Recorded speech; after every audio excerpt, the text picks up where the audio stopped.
भगवते वासुदेवाय।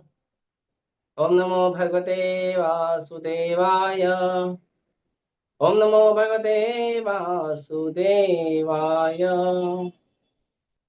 हरे कृष्णा। हम पढ़ रहे हैं श्रीमद् भागवतम स्कंद 1 अध्याय 6 और श्लोक संख्या है 36।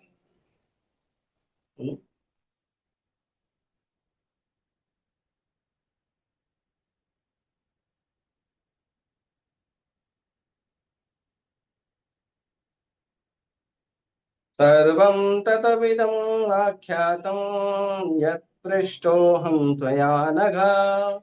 जन्म कर्म रहस्यं मे भवतश्चात्मो आत्मतोषणम्।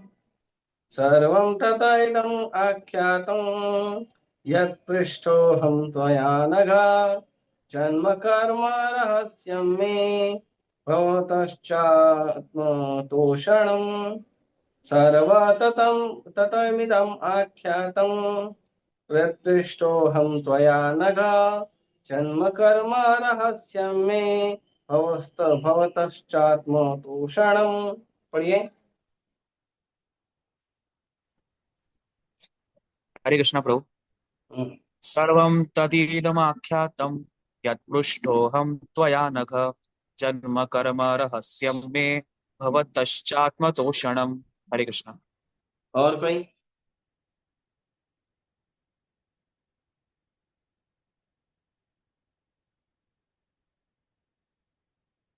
हरे कृष्ण प्रभु जी। हम्म। सर्वं तत् इदम् आख्यातं यत् पृष्टो अहं त्वया अनघ। जन्म कर्म रहस्यं मे भवत च आत्मतोषणम्। हरे कृष्ण।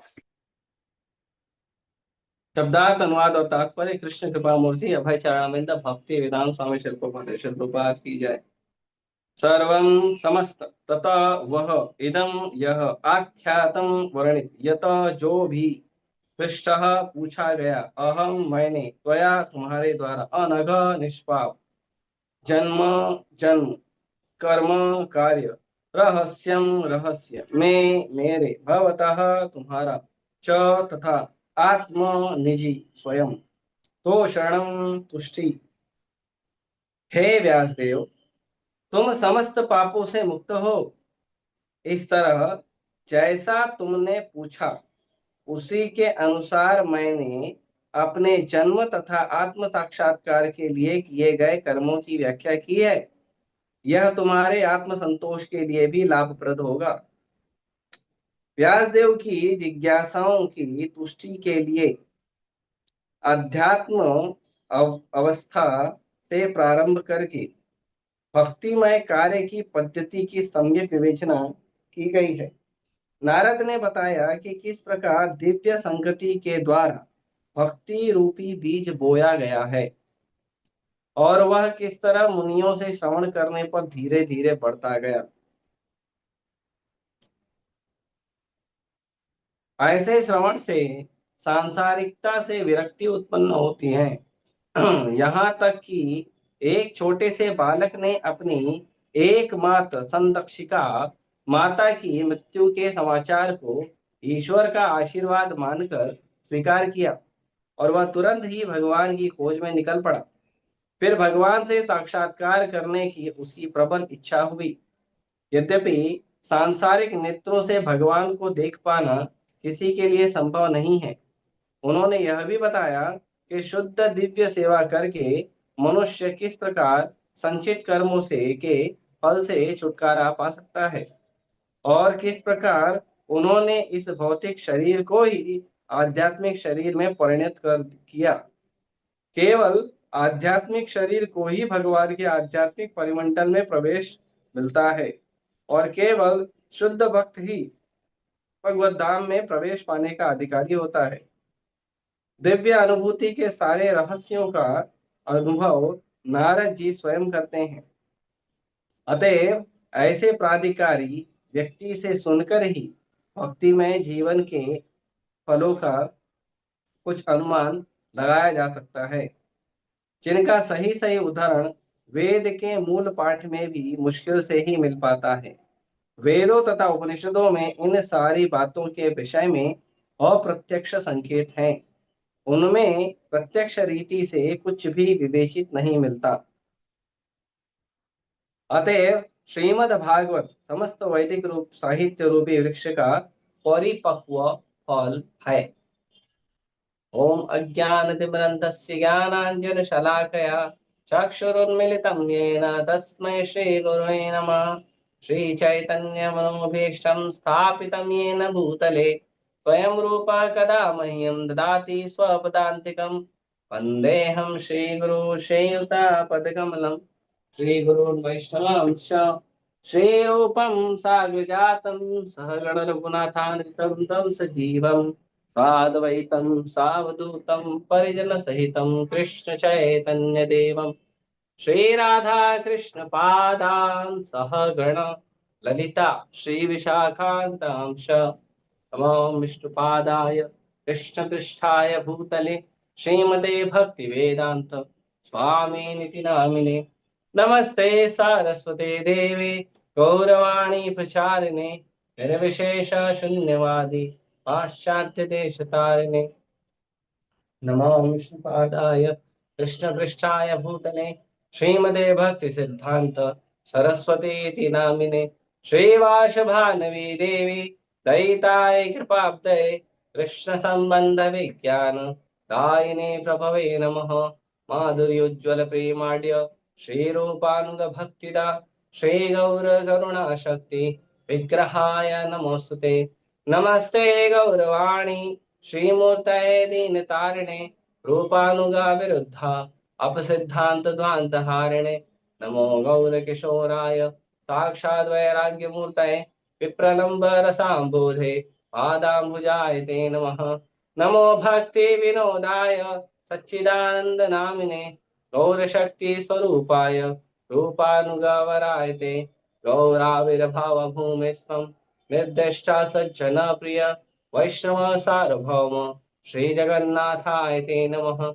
वाञ्छा कल्पतरुभ्यश्च कृपा सिन्धुदेव च तीतानां पावनेभ्यो पश्चिमेभ्यो नमो नमः।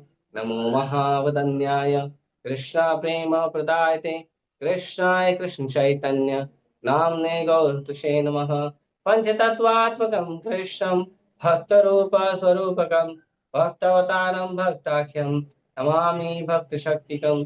हे कृष्ण करुणा सिंधु दीनबंधु जगत्पते गोपेश गोपिका कांत राधा कांता नमोस्तुते।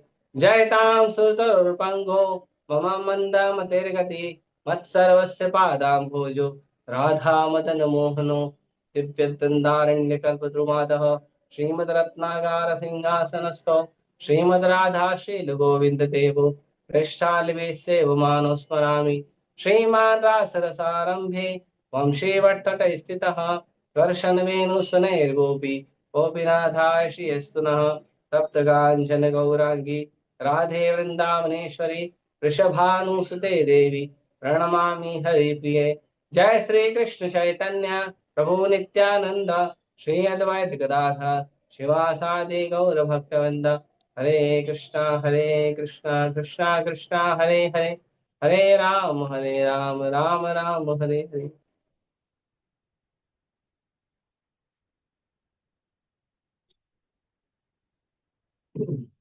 हरे कृष्णा।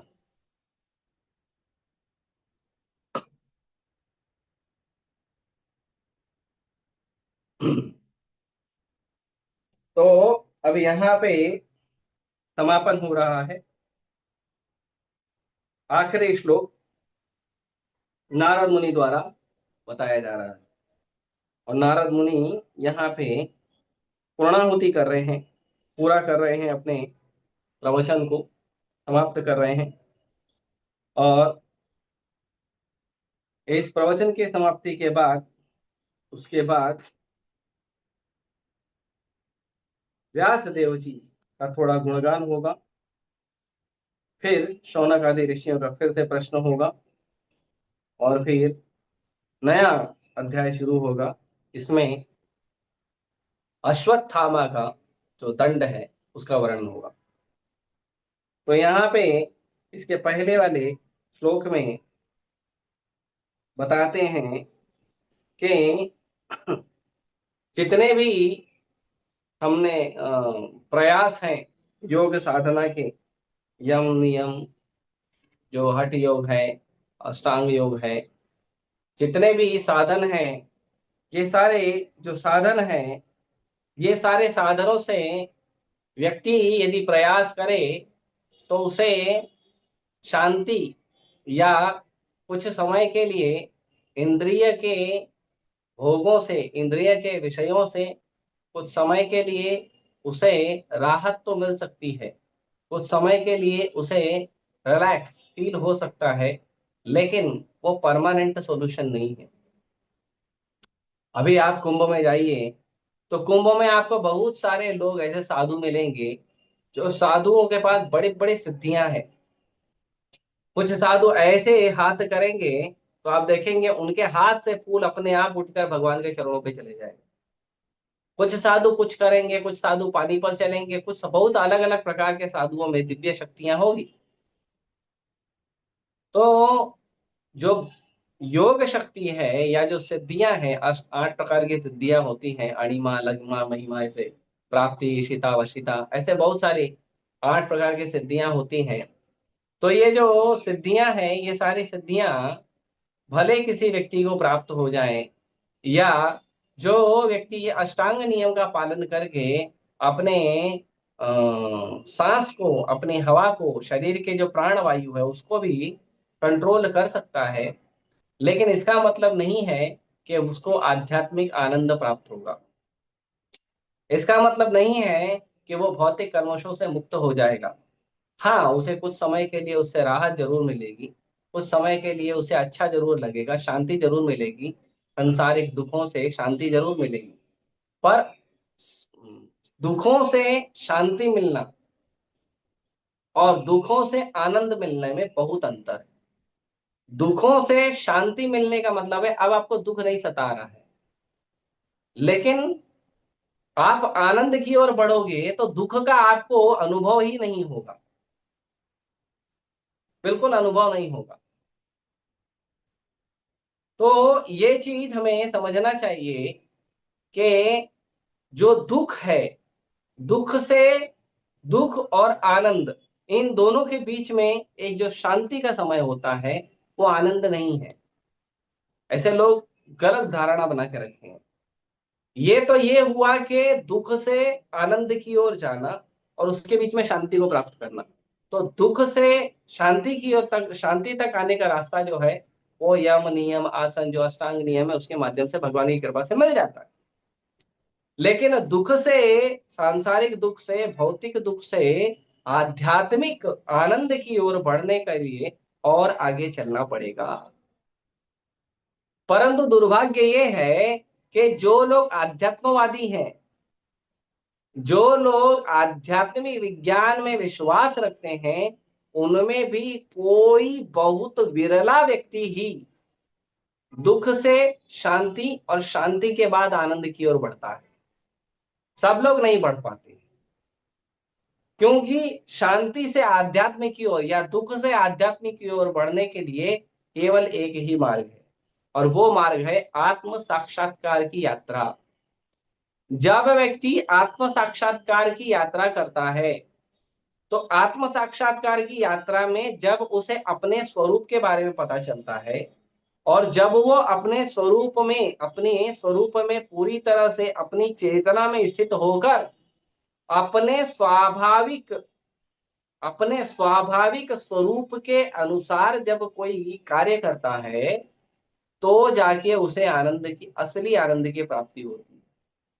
तो जाके उसका जो अनुभव है, असली अनुभव उसे प्राप्त होता है।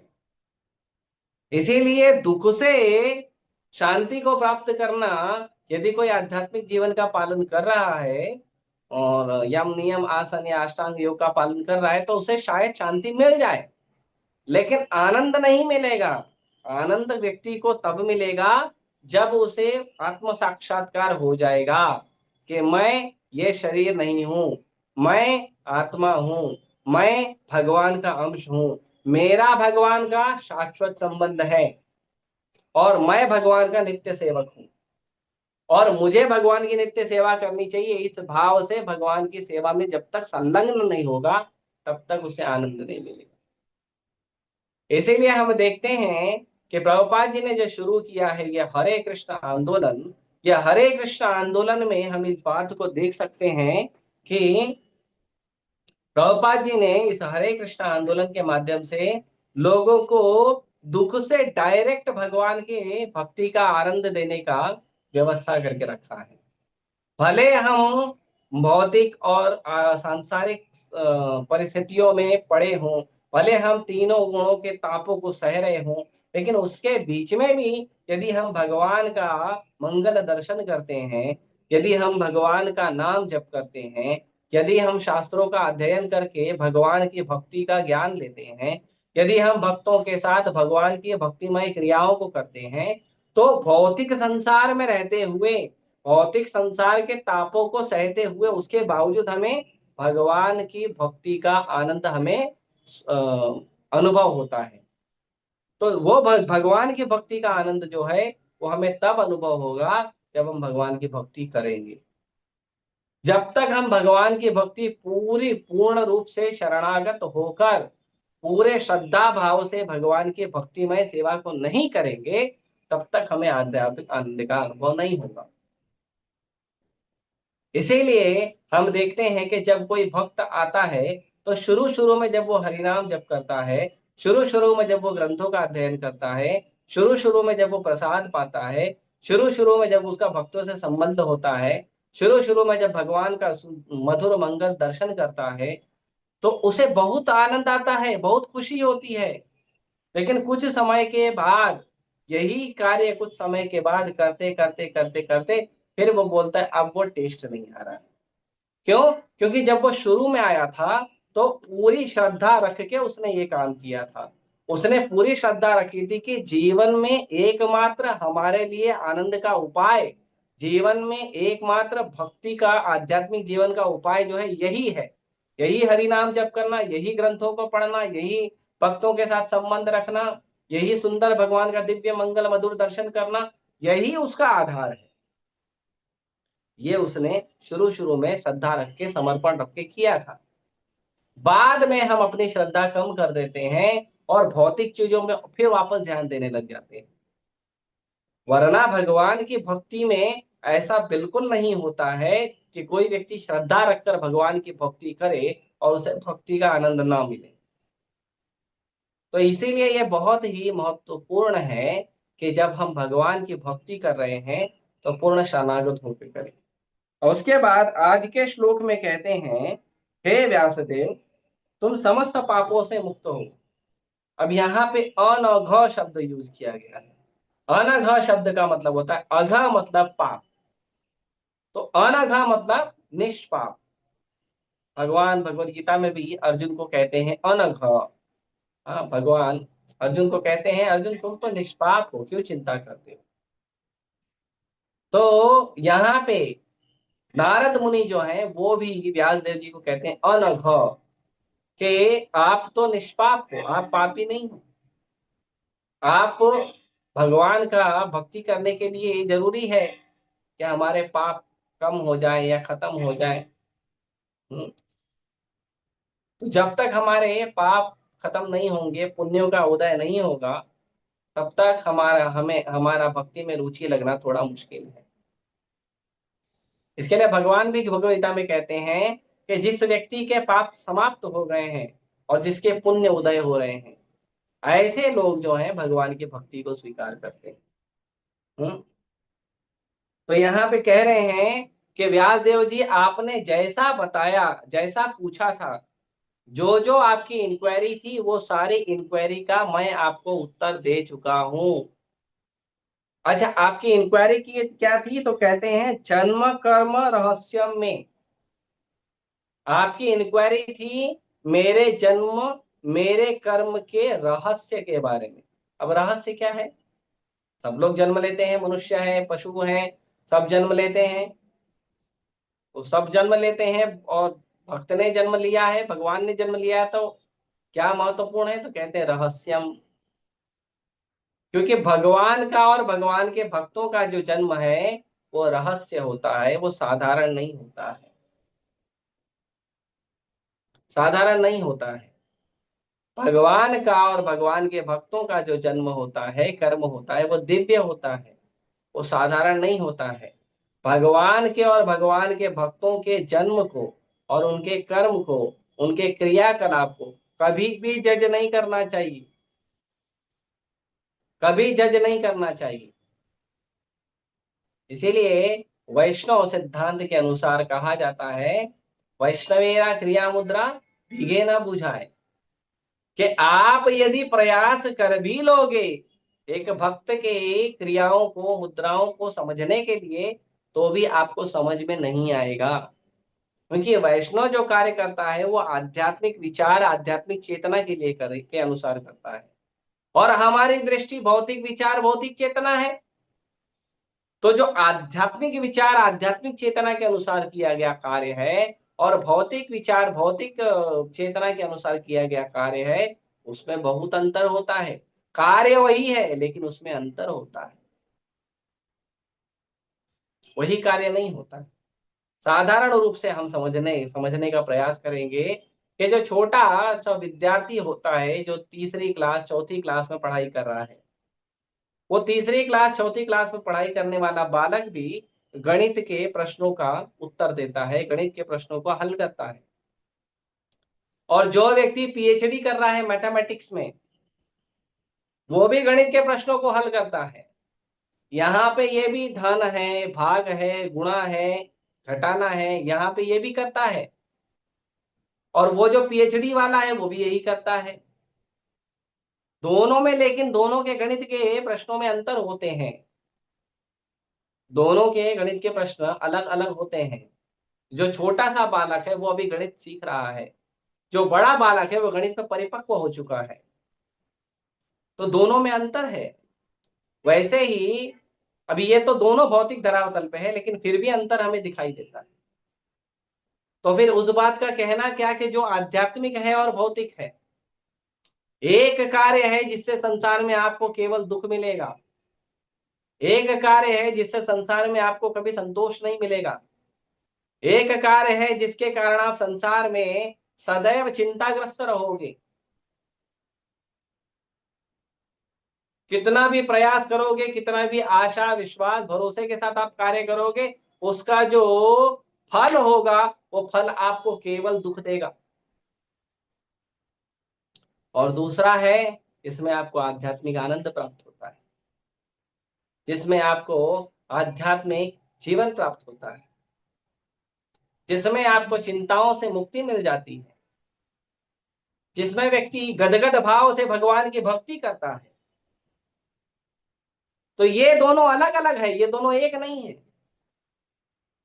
इसीलिए जो भौतिक है और जो आध्यात्मिक है, दोनों अलग अलग है। इसीलिए भक्तों के जन्म और भक्तों के कर्म सदा सदा के लिए रहस्य होते हैं, क्योंकि चेतना में अंतर होता है, चेतना में अंतर होता है उसकी। जो व्यक्ति भौतिक चेतना में रहते हैं वो आध्यात्मिक चेतना की वस्तुओं को नहीं समझ सकते। इसीलिए आध्यात्मिक चेतना की वस्तु को समझने के लिए हमें आध्यात्मिक विषय वस्तु को समझना अत्यंत आवश्यक है। क्यों, क्या? अच्छा, हम तो बहुत सारे लोगों का जन्म कर्म चेक करते हैं। हम, हमारे जो पसंदीदा जो नेता और अभिनेता होते हैं, जो क्या कहते हैं, फिल्मी कलाकार होते हैं, जो खेल कूद के कलाकार होते हैं, जो नेता होते हैं, हम तो इनके भी जन्म कर्म को चेक करते हैं। तो भक्तों के जन्म कर्म में और इनके जन्म कर्म में क्या अंतर है? तो उत्तर देते हैं, भवत च आत्मतोषणम, कि ये जो भक्तों का जो लीला है, ये जो भक्तों का दिव्य चरित्र है, जैसे नारद मुनि का दिव्य चरित्र है, जैसे व्यास देव का दिव्य चरित्र है, जैसे भगवान चैतन्य महाप्रभु का लीला है, दिव्य लीलाएं हैं, जैसे भगवान चैतन्य महाप्रभु के जो शिष्य हैं उनकी लीलाएं हैं, रूप गोस्वामी, सनातन गोस्वामी, गोपाल भट्ट गोस्वामी, रघुनाथ भट्ट गोस्वामी, जीव गोस्वामी, जो भगवान के जो भक्त हैं, विश्वनाथ चक्रवर्ती ठाकुर, जितने भी भगवान के भक्त हैं, ये भगवान के भक्त। उसके बाद जगन्नाथ दास बाबा जी महाराज, हम्म, भक्ति विनोद ठाकुर, गौर किशोर दास बाबा जी महाराज, भक्ति सिद्धांत सरस्वती ठाकुर गोस्वामी महाराज, श्रील प्रभुपाद, प्रभुपाद जी के अनुगत जो शिष्य हैं, ये सारे जो परंपरा में जितने भी भक्त हैं, इनका जन्म, इनका कर्म, और संसार में जो बड़े बड़े बड़े बड़े लोग बन के घूम रहे हैं, कोई नेता है, कोई अभिनेता है, कोई फिल्मी कलाकार है, कोई खेल कूद का कलाकार है, कोई बड़ा बड़ा नेता बन के घूम रहा है, ये जो अलग अलग लोग हैं, इनके इनके चरित्र में और भक्तों के चरित्र में अंतर ये है कि जब आप भक्तों के चरित्र को सुनते हो तो आपको एक बहुत ही दिव्य वस्तु प्राप्त होती है, जो आपको कभी भौतिक संसार के किसी भी धरातल के किसी भी कार्य में नहीं प्राप्त होगी, और वो है आत्मतोषणम। आपकी आत्मा का पोषण प्राप्त होगा, आपकी आत्मा का मेंटेनेंस होगा। जो आत्मा है, शरीर के अंदर जो आत्मा है, जो आप हो, आप शरीर नहीं हो, आप आत्मा हो। आप शरीर का मेंटेनेंस करते हो, शरीर के लिए इच्छाएं प्रति इच्छाएं, शरीर के लिए काम क्रोध लोभ मोह मद मत्सर, शरीर के लिए नाना प्रकार के कार्य, शरीर के लिए नाना प्रकार की मेहनत, पशुवत मेहनत। इतना सब करने के बाद, शरीर को पूरी तरह से तुष्ट करने के बाद, फिर दूसरे दिन शरीर बोलता है भाई और चाहिए, पूरा होता ही नहीं। लेकिन वही भगवान के ये जो मंगलमय चरित्र हैं, भगवान की जो मंगलमय लीलाएं हैं, और भक्तों की जो मंगलमय लीलाएं हैं, ये भगवान की और भगवान के भक्तों की जो मंगलमय लीलाओं को हम पढ़ते हैं, सुनते हैं, उसका प्रचार करते हैं, तो हमें क्या प्राप्त होता है? हमें हमारा पोषण प्राप्त होता है, हमें संतुष्टि प्राप्त होती है, हमारा पोषण प्राप्त होता है। और जब आत्मा संतुष्ट हो जाती है तो मन अपने आप संतुष्ट हो जाता है, और जब मन अपने आप संतुष्ट हो जाता है, मन बुद्धि अपने आप संतुष्ट हो जाने के बाद शरीर भी अपने आप संतुष्ट हो जाता है। शरीर को भी फिर किसी वस्तु की इच्छा नहीं होती है। जो व्यक्ति भगवत साक्षात्कार में स्थित हो गया है, जो भक्ति के विज्ञान में पूरी तरह से निष्ठ हो गया है, उसके शरीर की भी कोई इच्छाएं नहीं रहती है। हम पढ़ते हैं माधवेंद्रपुरी, माधवेंद्रपुरी निरंतर भगवान का केवल नाम जप करते रहते थे, हरे कृष्णा कृष्णा कृष्णा हरे हरे, हरे राम राम हरे हरे। केवल निरंतर भगवान का नाम जप करते थे, और वो ऐसे साधु थे कि पूरी तरह से अजागर वृत्ति में रहते थे। अजागर वृत्ति किसे कहते हैं? अजागर वृत्ति का मतलब होता है कि जो अजगर होता है, वो अजगर के भाव में रहते थे। अजगर जो है अपना भोजन प्राप्त करने के लिए कभी मेहनत नहीं करता है, वो जिस जगह होता है उसी जगह बैठ के मुंह खोल के बैठे रहता है। मुंह खोल के बैठे रहने के बाद उसके मुंह में अपने आप उसका भोजन उसके मुंह में प्राप्त होता है। तो भगवान के कई सारे भक्त हैं जो अजागर वृत्ति में रहते हैं, मांगने भी नहीं जाते हैं कि चलो भक्ति किया है, भक्ति कर रहे हैं तो कम से कम मधुकरी करें, चार घर में जाए, जो मिल जाएगा भगवान की कृपा से रूखा सूखा बना के पा लेंगे। लेकिन माधवेंद्रपुरी जैसे भक्त हैं, वो पूरी तरह अजागर वृत्ति में रहते थे। वो एक जगह पड़े रहते थे, मिला तो ठीक, नहीं मिला तो ठीक, बिल्कुल मेहनत नहीं करते। तो माधवेंद्रपुरी के लिए हम सुनते हैं लीला कि स्वयं भगवान दूध लेकर आए थे जब माधवेंद्रपुरी गोवर्धन की तलहटी में भजन कर रहे थे। स्वयं भगवान लेकर, शरीर की इच्छाएं समाप्त हो जाती, शरीर की जो भी डिमांड है वो नहीं रह जाती। फिर हम देखते हैं रघुनाथ दास गोस्वामी, राधा कुंड में रघुनाथ दास गोस्वामी जी की समाधि है। हम देखते हैं रघुनाथ दास गोस्वामी 2 दिन में एक दोना छाछ लेते थे, एक कटोरी, 2 दिन में एक दोना, एक कटोरी छाछ पीते थे बस, और कुछ नहीं। तो शरीर की भी इच्छाएं समाप्त हो जाती है, क्योंकि जब आत्मा तुष्ट हो गई है, मन बुद्धि तुष्ट अपने आप हो जाता है, और शरीर अपने आप तुष्ट हो जाता है, फिर शरीर की कोई आवश्यकता नहीं, कोई आवश्यकता नहीं रह जाती। अभी तो हम भौतिक चेतना में हैं, हमें बहुत सारा खाने को चाहिए, अच्छा अच्छा खाने को चाहिए, दिन में 3 बार 4 बार खाने को चाहिए, हमें बढ़िया सुंदर सुंदर कपड़े पहनने को चाहिए, पहनने के लिए बहुत सारी और वस्तुएं चाहिए, हमें घूमने के लिए गाड़ी चाहिए, रहने के लिए घर चाहिए सुंदर सा, जितना हो सके उतना बड़ा घर चाहिए, घर में बहुत सारी सुविधाएं होनी चाहिए, बहुत सारा उसके अंदर अलग अलग उपकरण होने चाहिए, जितने भी इलेक्ट्रिक उपकरण है वो भी होने चाहिए, एसी है, फ्रिज है, टीवी है, वॉशिंग मशीन है, बहुत सारा वस्तु होना चाहिए। हाँ, हर चीज मॉडर्नाइज होनी चाहिए, हर चीज फर्स्ट क्लास, जो नया ट्रेंड चल रहा है उसके अनुसार होनी चाहिए।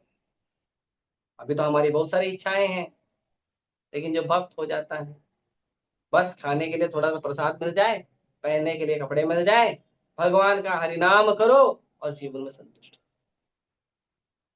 और क्या करना है? और एक इच्छा प्रबल होती है, बहुत प्रबल। भक्ति, भक्त की साधना से भी ज्यादा एक इच्छा बहुत प्रबल होती है, और वो होती है कि जिस तरह से मेरा उद्धार हुआ, जिस तरह से मैं आत्मतुष्टि में जी रहा हूं, इस तरह से प्रभु मुझ पर कृपा करें, मैं दूसरों को भी ये विज्ञान के बारे में बताऊं। तो भक्त पहचान, और फिर वो वही रहता है, कृष्ण की संतुष्टि, कृष्ण की सेवा, कृष्ण का प्रेम, बस। तो ये जो आत्मतुष्टि है, ये प्राप्त होती है भगवान के भक्तों के मंगल चरित्र को पढ़ने से, भगवान के सुमधुर मंगल लीलाओं को पढ़ने से। ये ऐसे ही नहीं प्राप्त हो जाती है, संसार में किसी के बारे में पढ़ लिया, कोई फिल्मी कलाकार है उसके बारे में पढ़ लिया, कोई टीवी सीरियल वाला है उसके बारे में पढ़ लिया, नहीं। और भक्तों का इंटरेस्ट में नहीं होता है। कोई बिजनेसमैन है, बिजनेस कर रहा था, बिजनेस गिर गया, कोई सड़क पर चलने वाला आदमी था, अचानक बड़ा बिजनेसमैन बन गया, कोई खेल कूद का अभिनेता है, उसने खेल कूद में कोई बड़ी सिद्धि प्राप्त कर ली, कोई समाज का नेता है, उसने समाज में कोई बड़ी सिद्धि प्राप्त कर ली, कोई मुख्यमंत्री बन गया, कोई प्रधानमंत्री बन गया, कोई पूरी दुनिया का लीडर बन के घूम रहा है। भक्तों को कोई इंटरेस्ट नहीं, भक्तों का एक ही लीडर, भगवान और गुरु, बस। भक्तों के लीडर केवल उनके गुरु महाराज होते हैं, और गुरु महाराज उनको भगवान के चरणों में लेके जाते हैं, बस यही लीडरशिप। भक्तों के लिए उससे ज्यादा लीडरशिप का कोई वैल्यू नहीं है, क्योंकि आध्यात्मिक जीवन में लीड करना है। भौतिक संसार में कितने भी बड़े लीडर बन जाओगे, फिर क्या होगा? अगले जन्म में फिर से तोतली बोली बोलोगे, बोलने के लिए शुरू करोगे, फिर से चलने के लिए लड़खड़ा के चलोगे, फिर से संघर्ष करोगे 2-4 अक्षर को सीखने के लिए, फिर से संघर्ष करोगे 2-4 रुपए कमाने के लिए। आध्यात्मिक जीवन की उन्नति सबसे उत्तम उन्नति होती है, और यह आध्यात्मिक जीवन की उन्नति हमें प्राप्त होती है भगवान और भगवान के भक्तों के जन्म कर्म के रहस्य को जानने से। इसीलिए भगवान भगवत गीता में कहते हैं, जन्म कर्म च मे दिव्यम, मेरा जन्म मेरा कर्म। अर्जुन, तुमको लगता है कि सूर्य पैदा हुआ है तो मैं सूर्य को नहीं ज्ञान दे सकता हूं, मैं बाद में पैदा हुआ हूं, तो ऐसा थोड़ी है। मैं भले बाद में पैदा हुआ हूं, लेकिन मैं फिर भी सूर्य को ज्ञान दे सकता हूं। क्यों? क्योंकि मेरा जन्म मेरा कर्म दिव्य होता है। मैं पहले भी था और अभी भी हूं। जैसे कई बार लोग प्रश्न बोलते हैं, हम लोग जब हरे कृष्ण मंत्र बोलते हैं, बोलते हैं अरे पहले तो राम आया था, कृष्ण तो बाद में आया था, तो पहले हरे राम होना चाहिए फिर हरे कृष्ण होना चाहिए। Mental speculator. क्यों पहले हरे राम होना चाहिए, क्यों बाद में कृष्ण होना चाहिए? प्रहलाद महाराज सतयुग में कहते हैं, मते न कृष्ण बरता सतो हुआ। अरे भगवान कृष्ण के चरणों में मति लगाओ, वरना तुम्हारे जीवन का कोई वैल्यू नहीं है, प्रहलाद महाराज कहते हैं। ध्रुव महाराज भगवान कृष्ण का दर्शन प्राप्त करने गए थे, और ऐसे अनेक लीलाएं हैं। और स्वयं भगवान गीता में प्रमाण दे रहे हैं कि मैंने कल्प के आदि में सूर्य को ज्ञान दिया था, इसी रूप में ज्ञान दिया था, कृष्ण के रूप में। कृष्ण सदा रहते हैं, बस कृष्ण प्रकट और अप्रकट होते हैं, कृष्ण सदा रहते, कृष्ण जन्म नहीं लेते। इसीलिए फिर चौथे अध्याय में भगवान ने पूरी दिव्य लीलाएं शुरू कर दी। तो भगवान की जो दिव्य लीलाएं हैं, भगवान का जो जन्म और कर्म है वो क्या है? दिव्य। क्या मिलेगा उससे? एवं यो वेति तत्वतः, जो व्यक्ति इस बात को तत्व से स्वीकार करेगा, जो व्यक्ति इस बात को तत्व से समझेगा, उसको क्या मिलेगा? त्यक्त्वा देहम पुनर्जन्म नैति मामेति सुअर्जुन। वो व्यक्ति जब शरीर छोड़ेगा तो शरीर छोड़ने के बाद उसको दूसरा जन्म नहीं मिलेगा, आनंदमय मंगल जीवन जिएगा, भगवान की भक्ति में रहेगा, फिर से जन्म लेना नहीं पड़ेगा। Go back back to godhead, चलो भगवत धाम, भगवान के धाम चलने की तैयारी। तो ये बहुत महत्वपूर्ण है, ये भगवान के भक्तों का चरित्र पढ़ने से ये मिलता है। अभी इसमें तो प्रभुपाद जी बताते हैं कि नारद ने बताया कि किस प्रकार दिव्य संगति के द्वारा भक्ति रूपी बीज बोया गया और किस तरह से मुनियों से श्रवण करने पर धीरे धीरे बढ़ता गया। ये भक्ति का बीज कैसे पाया जाता है? तो कहते हैं भगवान के भक्तों की दिव्य संगति से। ब्रह्मांड भ्रमिते कोनो भाग्यवान जीव, गुरु कृष्ण प्रसादे पाए भक्ति लता बीज। संसार में, ब्रह्मांड में जब व्यक्ति अपने कर्मों के और अपने चेतना के अनुसार नाना प्रकार से यहां वहां भटकते रहता है,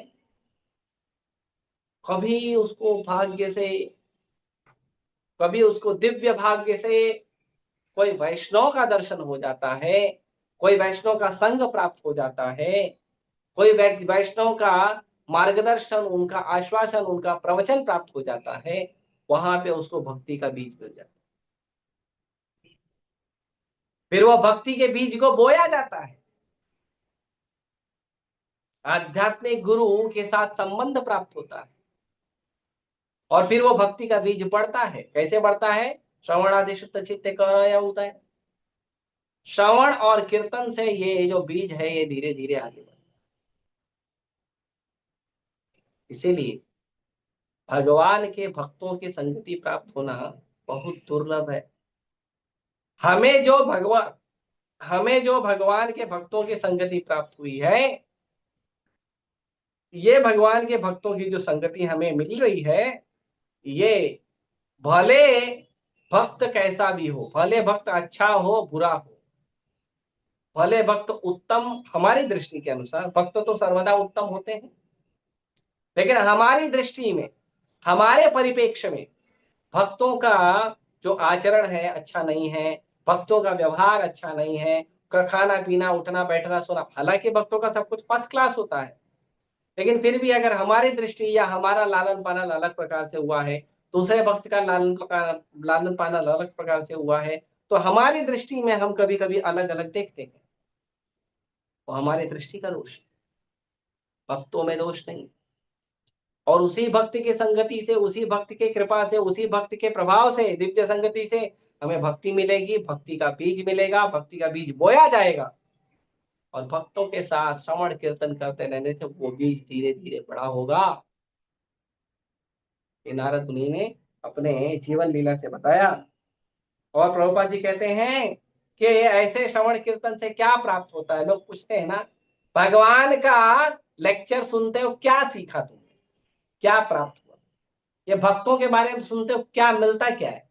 तो क्या मिलता है पता है? विरक्ति। हमें वैराग मिलता है। भगवान चैतन्य महाप्रभु आए, भगवान चैतन्य महाप्रभु हमें एक बहुत महान धन देने आए। हरिनाम जो धन है वो सर्वोत्तम धन है, लेकिन उसके पहले एक और धन दिए। क्या है? वैराग्य विद्या। महाप्रभु ने हमें दो धन दिया है, एक है वैराग्य विद्या और दूसरा है निज भक्ति योगम। दो धन दिया है महाप्रभु। एक है वैराग दिया, सांसारी चीजों से, जिसके सांसारी वस्तु, जिसके स्पर्श मात्र से हमारे जीवन में दुख आ जाता है। संसार में कोई भी वस्तु है, उसको स्पर्श मात्र करोगे तो आपको उसका दुख आ जाएगा। यही संस्पर्शजा भोगा दुख यो नये। संसार के किसी भी वस्तु को यदि हम स्पर्श करेंगे, उसके साथ जीवन में संपर्क करेंगे, अपने आप दुख एंट्री मार देता है। तो क्या करना चाहिए? भगवान बोलते हैं आदि अंत वंते कौन्तेय न तेषु रमते बुधा, क्योंकि इन वस्तुओं का शुरुआत है और अंत है, इसके अंदर बुद्धिमान व्यक्ति मन नहीं लगाते। तो जो भगवान के भक्त हैं वो क्या करते हैं? भगवान के भक्त ऐसी चीजों में रमण नहीं करते, भगवान के भक्त ऐसी चीजों में समय बर्बाद नहीं करते। इसीलिए इसीलिए भगवान की भक्ति करना, भक्तों का सुंदर मंगल चरित्र पढ़ना, इन सब से हमें प्राप्त होता है विरक्ति। पैसा मिलेगा? नहीं मिलेगा। नाम मिलेगा, यश मिलेगा, और कोई धन मिलेगा, सुंदरता मिल जाएगी, शक्ति मिल जाएगी, क्या क्या मिलेगा? एक धन मिलेगा जो सारे धन का बाप है, और है वैराग।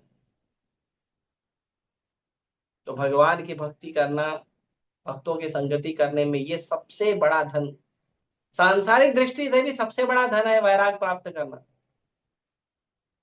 हाँ, हम देखते हैं कई बार लोग गुणगान करते हैं, अरे देखो इतना बड़ा बिजनेसमैन है, लेकिन फिर भी देखो साधारण व्यक्ति की तरह व्यवहार कर रहा है, साधारण लोगों के साथ बैठ रहा उठ रहा है। फिर राम मंदिर निर्माण हुआ, तो राम मंदिर अभी 1 वर्ष पूरे हो रहे हैं राम मंदिर निर्माण को। फिर से 11 जनवरी को मेरे ख्याल से जो द्वादशी आएगी, जिस दिन राम मंदिर का उद्घाटन हुआ था, उसी द्वादशी के दिन फिर से अ, भगवान राम की प्राण प्रतिष्ठा प्रतिष्ठा महोत्सव मनाया जाएगा।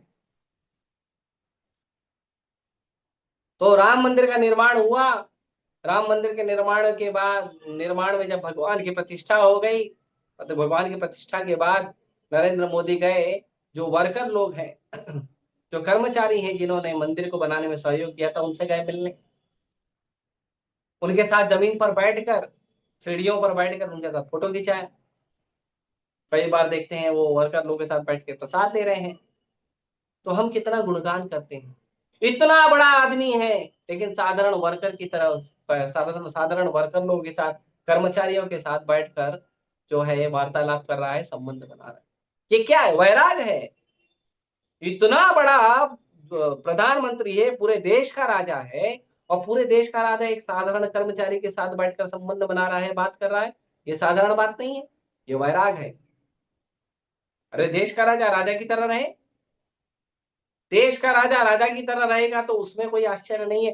देश का राजा राजा होने के बावजूद एक साधारण व्यक्ति के साथ संबंध रखे, ये आश्चर्य की बात। भगवान राम दशरथ महाराज के पुत्र थे, जो चक्रवर्ती सम्राट थे, और जो निषाढ़ राज जो है वो जंगल के छोटे से राजा थे। भगवान राम उनके साथ बैठे थे, उनके साथ समय बिताए। भगवान राम शबरी के जूठे भेर खाए। भगवान की इन सब चीजों का ज्यादा महिमा होता है कि देखो भगवान होते हुए, देखो राजा होते हुए, देखो इतने सुंदर नवयुवक, इतने सुंदर भगवान, इतने महान क्षत्रिय होते हुए भी भगवान ने दीनहीनों का, केवट का उद्धार किया, शबरी का उद्धार किया, निषाद राज का उद्धार किया। इतने महान भगवान होते हुए भी भगवान की महानता और बढ़ गई जब भगवान ने क्या किया? भगवान ने अपने साधारण जीवन को, दीन जीवन को स्वीकार किया। तो ये बात हम करते हैं। माता सीता के बारे में कहते हैं कि माता सीता राजा की पुत्री थी, जनक महाराज की पुत्री थी, वैदेही थी, विदेह नगर की रानी थी, राजकुमारी थी। विदेह नगर की राजकुमारी होने के बावजूद भगवान के साथ जंगल में वनवास में चली गई। ये बड़ा वैराग है, ये बड़ा धन है। कांटों में चलना, पत्थर पे सोना,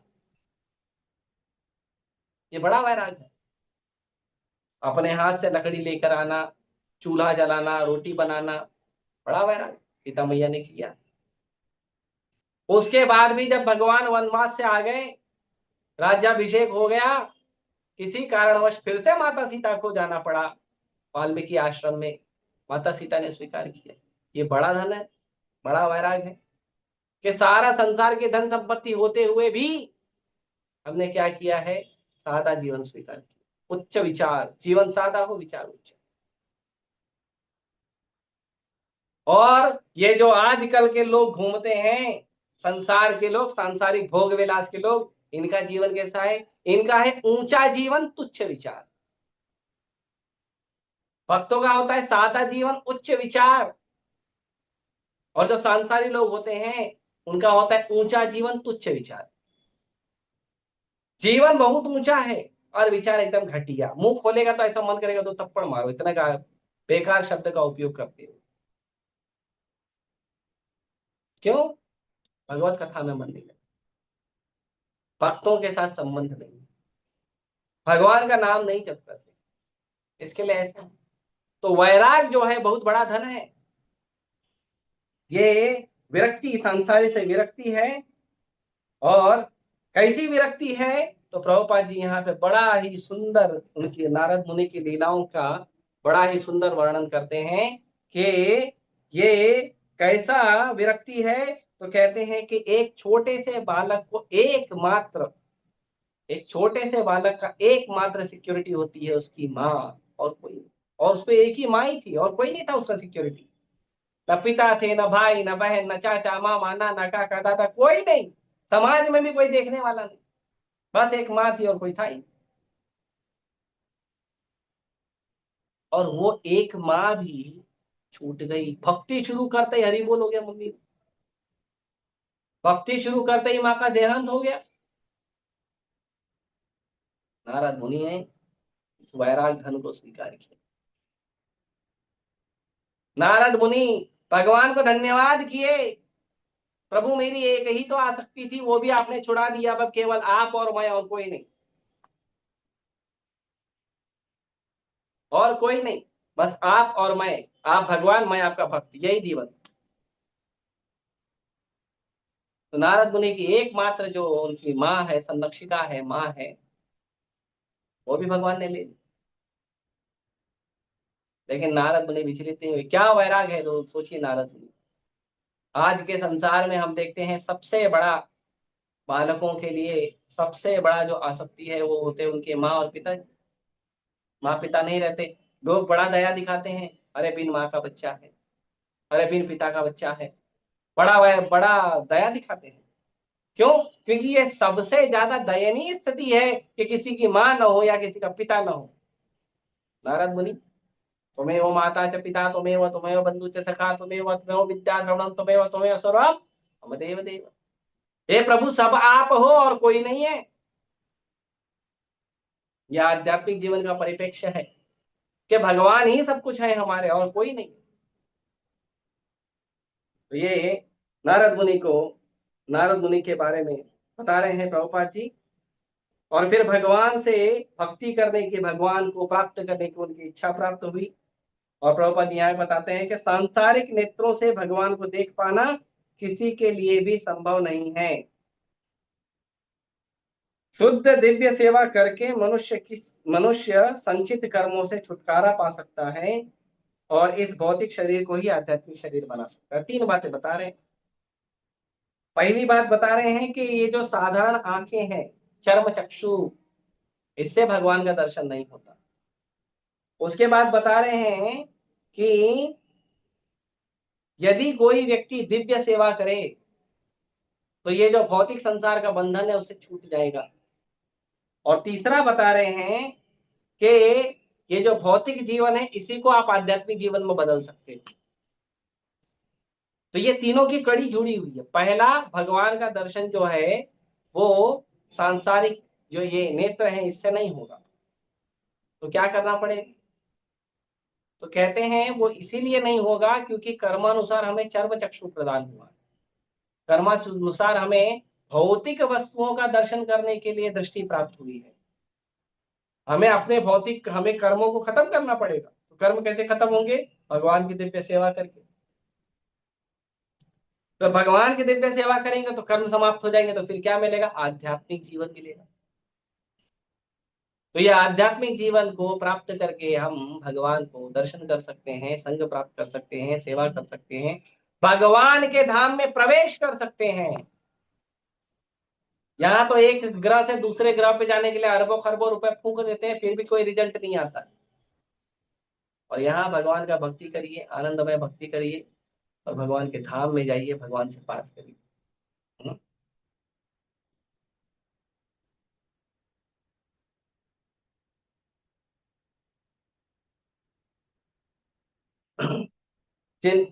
वेदों तथा उपनिषदों में इन सारी बातों के विषय में अप्रत्यक्ष संकेत हैं। उनमें प्रत्यक्ष रीति से कुछ भी विवेचित नहीं मिलता। अतएव श्रीमद् भागवत समस्त वैदिक साहित्य रूपी वृक्ष का परिपक्व फल है।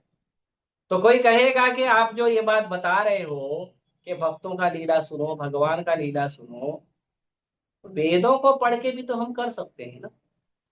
वेदों में तो सारा ज्ञान दिया है।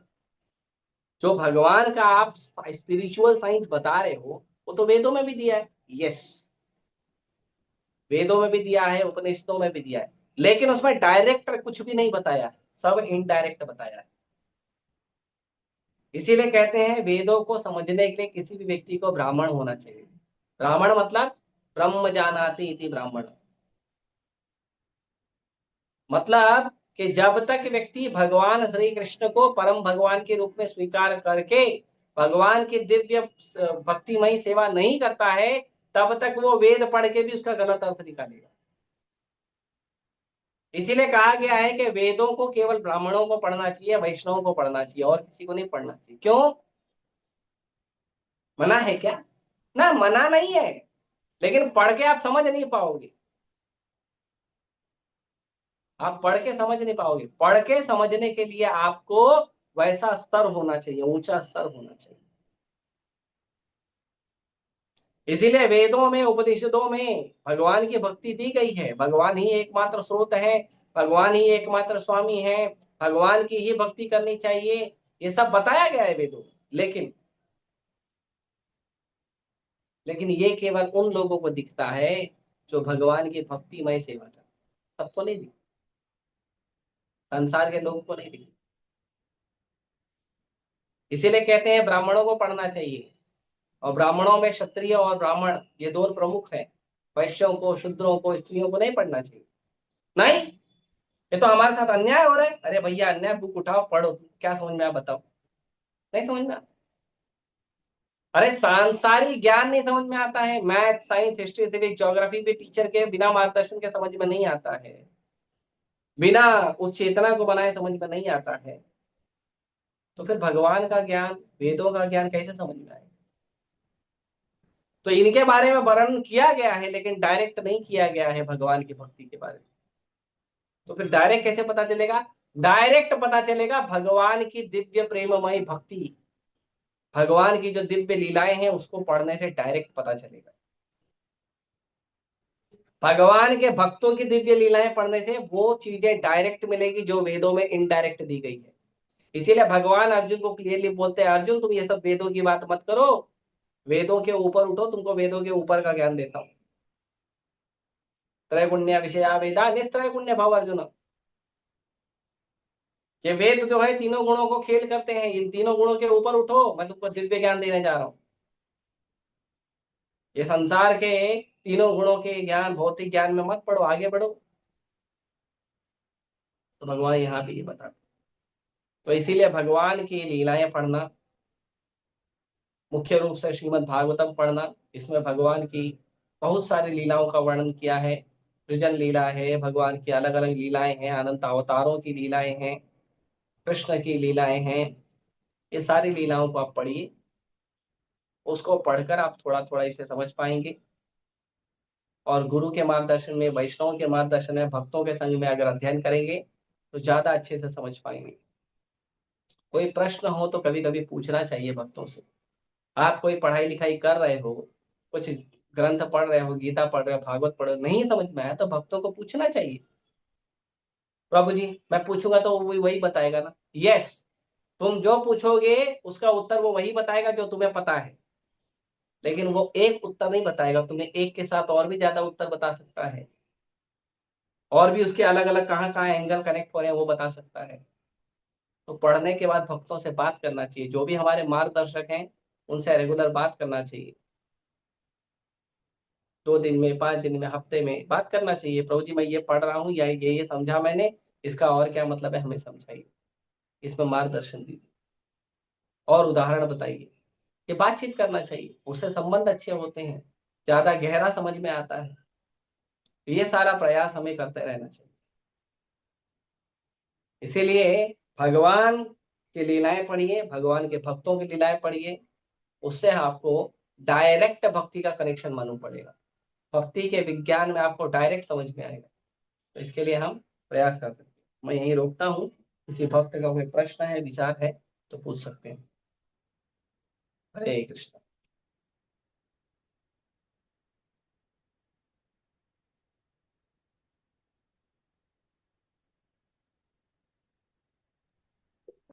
हरे कृष्णा प्रभु जी। हरे कृष्ण माता जी, बोलिए। मेरा एक प्रश्न है, एकादशी को लेकर है। हम्म। आज एकादशी व्रत है तो मैंने किया है। तो मतलब एकादशी व्रत से क्या लाभ होता है मतलब इससे भक्ति में? क्योंकि सब लोग मुझे देखिए, बोलते हैं भगवान, कि अरे, कि एकादशी सब लोग सब व्रत करते, सोमवार का ये वो सब व्रत करते, लेकिन एकादशी में से क्या स्पेशल है? तो मेरा पहला प्रश्न है, एकादशी आपको किसी लाभ के लिए करना है?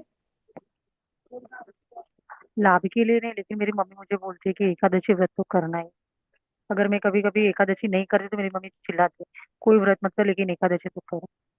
हाँ, तो पहली बात, एकादशी जो है वो सारे व्रतों की माँ है। जितने भी व्रत होते हैं, जितने भी हम व्रत करते हैं पूरे साल भर में, या अलग अलग देवी देवताओं के लिए, या अलग अलग सिद्धि का प्राप्ति के लिए, ये सारे जो व्रत हैं उन सारे व्रतों में सर्वश्रेष्ठ व्रत है एकादशी व्रत। एकादशी व्रत से बढ़कर कोई व्रत नहीं है। कोई भी आप व्रत रखिए, एकादशी व्रत रखना, भगवान का जन्माष्टमी, राधाष्टमी, रामनवमी, सीता नवमी, गौर पूर्णिमा, नित्यानंद त्रयोदशी, नरसिम्हा चतुर्दशी, भक्तों का प्रकट अप्रकट जो अम, आविर्भाव तिरोभाव महोत्सव होता है, ये सारे उपवास जो है ना, ये सारे सांसारिक उपवास नहीं है, आध्यात्मिक उपवास है। सांसारिक वस्तुओं को मांगने के लिए, सांसारिक वस्तुओं की इच्छाएं करने के लिए जो लोग उपवास रखते हैं, वो उपवास नगण्य है, वो अच्छे उपवास नहीं है। लेकिन भगवान की भक्ति का जो उपवास है, वो उपवास सबसे अच्छा है। तो जो एकादशी है, भगवान का जन्माष्टमी, राधाष्टमी, रामनवमी, सीता नवमी, गौर पूर्णिमा, नित्यानंद त्रयोदशी, नरसिम्हा चतुर्दशी, वामन द्वादशी, ये जितने भी भगवान के और भक्तों के आविर्भाव तिरोभाव दिवस होते हैं, ये और एकादशी, ये सब क्या है, ये इसको कहते हैं माधव तिथि। माधव तिथि भक्ति जननी। तो माधव तिथि से क्या होता है, हमारे जीवन में भक्ति प्राप्त होती है और भक्ति में बढ़ोतरी प्राप्त होती है। इसीलिए एकादशी करना चाहिए। किसकी भक्ति प्राप्त होती है? भगवान कृष्ण की भक्ति प्राप्त होती है, इसीलिए एकादशी करना चाहिए। एकादशी कोई ऐसा वैदिक अनुष्ठान नहीं है कि जिसको करने से हमें और कुछ प्राप्त हो जाए। इसके लिए एकादशी नहीं करना चाहिए। कई बार लोग रखते हैं, ठीक है ये उपवास रखेंगे तो ये मिलेगा, वो उपवास रखेंगे तो वो मिलेगा। ठीक है, वो भावनाएं जो भी है आपकी, भगवान वो भी देंगे। लेकिन एकादशी का सर्वश्रेष्ठ भाव है कि जो भगवान को प्रिय है वो करना। एकादशी भगवान को प्रिय है, इसलिए एकादशी भक्त लोग रखते हैं, और कोई कारण नहीं। भक्तों के लिए ऐसे तो वेदों में, पुराणों में, शास्त्रों में एकादशी का तो महिमा भरा पड़ा है।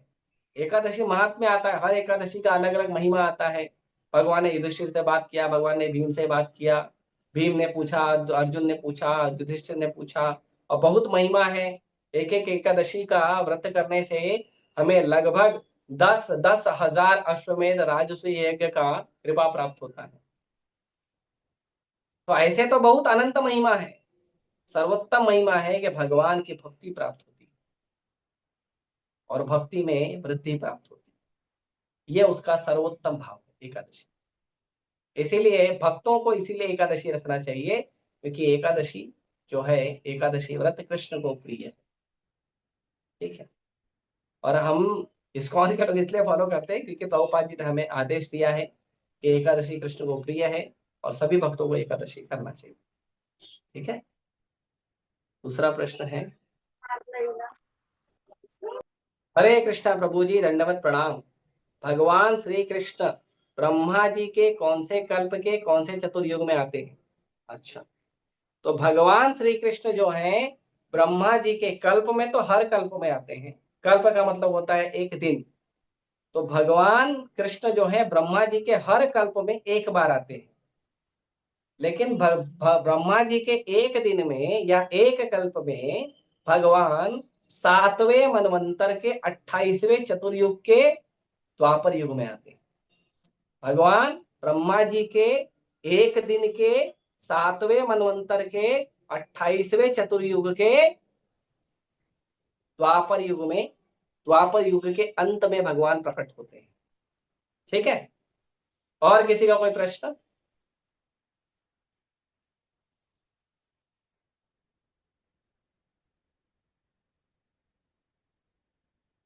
ठीक है, आप सभी का बहुत बहुत धन्यवाद हम सबसे जुड़ने के लिए। एकादशी होने के बावजूद आप सब इतनी श्रद्धा से आए हैं और प्रवचन को सुनते हैं, एकादशी के महिमा को बढ़ाते हैं श्रवण कीर्तन के भाव में। बड़ा ही उत्तम है, इसलिए मैं आप लोगों का विशेष रूप से धन्यवाद करता हूँ। हम यहीं पे आज लेक्चर समाप्त करते हैं। धन्यवाद। ग्रंथराज श्रीमद् भागवतम की जय, श्रील प्रभुपाद की जय।